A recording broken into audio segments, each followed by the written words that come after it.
Cela fait maintenant plusieurs heures que je suis couché. Il est 3h34 et il n'y a pas grand-chose que je peux faire. Vous savez le pire ? Je suis dans la même chambre que mes parents. Ils me regardent et j'essaye de ne pas pleurer ou de crier. Leurs yeux sont rivés sur moi et leurs bouches sont grandes ouvertes. Il y a une forte odeur de sang et je suis paralysé par la peur. Je vous explique ce qui s'est passé. Tout à l'heure, j'ai fait une allusion au fait que je ne dors plus. Je suis complètement foutu. Je vais mourir et il n'y a personne pour me sauver.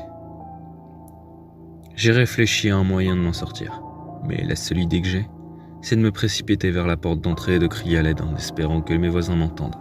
C'est risqué, mais si je reste ici, je vais sûrement mourir. Il attend que je me réveille pour voir son chef-d'œuvre. Vous vous demandez probablement ce qui se passe. Je me demande exactement la même chose. Environ 3 heures plus tôt, j'ai entendu crier dans la maison. Je me suis levé pour voir d'où provenait le bruit, et j'ai eu une envie d'aller aux toilettes. Au lieu de faire la chose la plus logique, vérifier d'où pouvait venir le cri, j'ai décidé d'aller me vider la vessie. Puis j'ai remarqué qu'il y avait du sang sur le tapis de la salle de bain.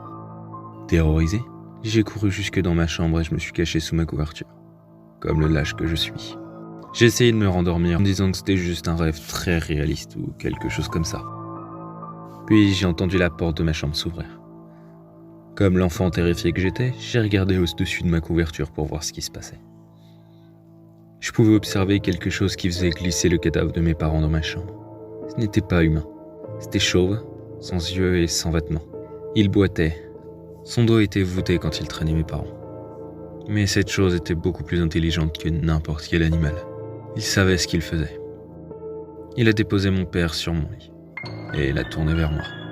Il a ensuite déposé ma mère sur une chaise et l'a également tournée face à moi. Peu après, il a frotté ses mains sur le mur avec le sang de mes parents. Et pour finir, il a griffonné un message sur le mur que je ne pouvais pas lire dans l'obscurité.